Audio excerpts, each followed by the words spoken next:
Welcome back. My name is Steven. I'm a pharmacist and I own 52 units of real estate.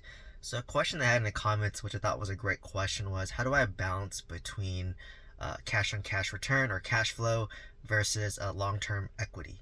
And I feel qualified to talk about this because I own single family homes in appreciation markets in California, as well as single family homes that are more cash flow focused in Alabama. And also, I own apartment complexes in Oklahoma, which is cash flow and appreciation. So let me kind of break it down for you and talk about what is best for long term and what I try to do personally in my real estate portfolio now that I own 52 units. So let's first talk about single family homes. So for single family homes, the value of the single family home, it's either appreciation or cash flow. It's very rare to have both. And let me do my two extreme examples, which I personally own. So California, I own a bunch of single family homes in California, NorCal, SoCal, and California is an appreciation market. For example, my first home I bought for $800,000. I bought in 2017 for $800,000. Now it's worth about $1.3 million about 6 years later. So that's roughly around $500,000 of equity over about, what is that, like 6 years? And I think that's averaging roughly around $70,000 to $80,000 in appreciation a year, right? And when I rent it out, initially I was probably cash flow negative $500 a month, and now I kind of break even on the property despite self-managing it, right? So my California single family homes, and it's even more hard with higher interest rates. Like, you'll keep in mind my interest rate's like a 3.2%, and despite that, I'm barely breaking even. I'm self-managing it, and but it's appreciated very well, right? So if you're able to take the loss in negative cash flow or break even for a couple of years because you have a W-2 job, you have another source of income, and that's how you build true wealth is appreciation. Because like I said, I've made about $500,000 over 6 years, which is about $78,000 a year in equity, paper net worth, right? Now let's flip it to so to summarize, my California real estate appreciate a lot. Cash flow, it's negative or break even at best, right? Now let's move over to a cash flow market. So I own a single family home in Huntsville, Alabama, and I bought this asset for $260K. I basically put 25% down, and it rents out for around $2,100. So after all my expenses, I cash flow roughly around $600 to $800 a month, depending on the expenses that month. And so it's great cash flow, right? My California ones didn't cash flow. But if you look at the appreciation, I've owned it since 2021, excuse me, and it's been 3 years. And now it's worth roughly around, bought for 260, maybe it's worth around 340, right? So it appreciated about 80K in 3 years. So roughly, that's going to be about like 25 to 30K a year, right? And I'm getting some cash flow as well.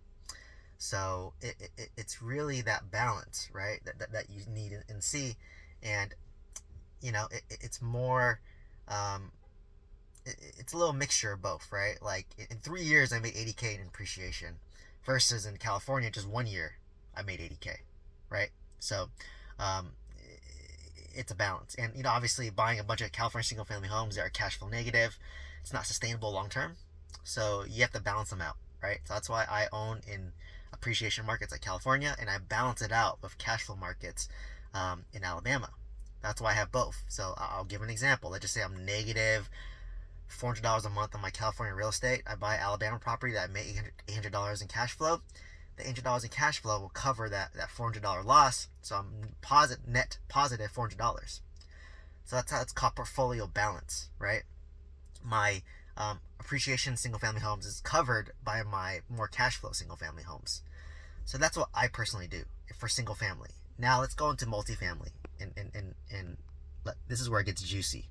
So multifamily is basically apartment complexes, 5+ units, and the value is based on the net operating income divided by the market cap rate. So for example, the more income you get minus the expense, the more the value will be, right? So, like for example, if I'm able to double my rents from, let's say, 350 to 700, and I double my net operating income, it'll double the value. So as I increase my income and increase my cash flow, it increases the net operating income, which increases the value. So with single family, it's appreciation or cash flow. With with apartments, it's the more cash flow, the higher your NOI, the higher the value. So that's how you get both, right? That's why I love multifamily. It's because you get both. The more cash flow, the more it forces appreciation of the asset. But vice versa too. If you have less cash flow, the value is less too, right? So this is why I own single family and multifamily, right? So my single family, to summarize, California, high appreciation, no cash flow, negative cash flow. Alabama, single family home, it's more cash flow, less appreciation. And I use that to balance my California single family home real estate portfolio. On top of that, I have apartment complexes in Oklahoma, and it's value add. So as I increase the rents, as I increase the cash flow, as I increase the net operating income, it increases the value, right? So this is how I balance my portfolio. So my California portfolio is negative. My Alabama single family home is positive. My Oklahoma apartments are positive, and collectively they offset each other, and I'm overall net positive, roughly around 10 to 14K a month, depending on expenses, right? So this is how I call it real estate portfolio architecture, right? So there's a way to have everything and balance each other out. So I'll be honest, in the beginning, I mostly had California single family homes. I was cash flow negative, but I offset it because I work a W-2 job. So my W-2 job covered my negative cash flow, but I knew that, I don't want this model is not scalable, it's not sustainable, and if you want to leave your W-2, then you cannot continue this. So I said, all right, let me get some single family homes in a more cash flow market. So I got one in Alabama. Then after that, I shortly learned that, I could do apartment complexes out of state and force value, increase the rents, increase the NOI, increase the value. So now that's why I do apartment complex in Oklahoma. So that is how I kind of do it. So if I, like, for example, I just bought a single family home in California for me to live in.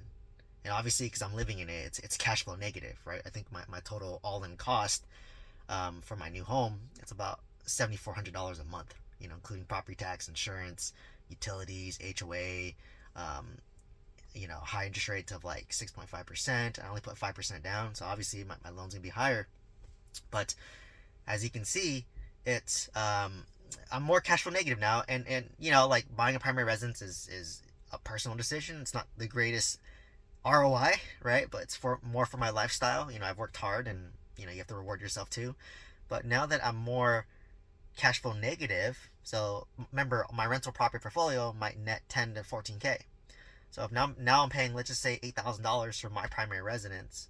Now I'm cash flowing, if you factor it in, maybe $2,000 to $6,000 a month, right? Which is okay, right? That's my whole point in my real estate, is for it to self-sustain itself. And since I bought an asset that's more, obviously cash flow negative because it's my primary residence, I need to buy more cash flowing assets, more cash flow focused single family homes, or another apartment complex that's more cash flow positive, so I can offset my cash flow negative single family primary residence, right? So for me, it's always a balancing act. If I get something that's more appreciation focused and cash flow negative, I'm gonna buy something that's more cash flow focused and less appreciation, right? So ultimately, if you want to build long-term wealth, you have to do this constant balancing act. But ultimately, what builds a true wealth is appreciation, right? Like my California single-family homes, each of them went up by $500,000 each. Times that by 4 properties, that's $2 million in more net worth. My apartment complexes, I was able to double the rents, double the value, and what does that do, right? So if I'm able to double the rents, double the NOI, essentially, I doubled the value. So my 26 unit apartment complex, it valued at $750K at $350 rents. I doubled the rents to $700, so now it's worth $1.5 million. So I forced $750K worth of equity, right? So equity is where you build the paper net worth, right? That's a true long-term wealth, but you need money today to cover your bills. So you have to constantly evaluate your portfolio and balance it out, right? So in the beginning, to summarize, I bought a bunch of appreciation assets, cash flow negative. I needed to balance out, so I bought more cash flowing assets in cheaper markets like my Alabama, Huntsville, as well as Oklahoma, to get more cash flow to offset my California single family homes. So now I'm more cash flow positive. So now I bought a primary residence, which is cash flow negative. And then after this single family home, I want to buy another apartment complex or another single family home in Huntsville, Alabama, that gets more cash flow. So it's a constant back and forth, So hopefully this gave you some insight as to how I built my real estate portfolio, how I determine between cash flow and appreciation, how I balance cash flow and appreciation, and why appreciation is the best way to build long-term wealth, right? And remember, I'm doing all this while working my W-2 because my W-2 gives me cash flow, right? So hopefully this gave you insight. Please let me know if you have any comments or questions down below. Please share this video with somebody who can benefit from this. I've taken my 7 years of experience and cram packed it into this 10-minute video. Please like, comment, subscribe. Hope to see you next one. Thank you so much.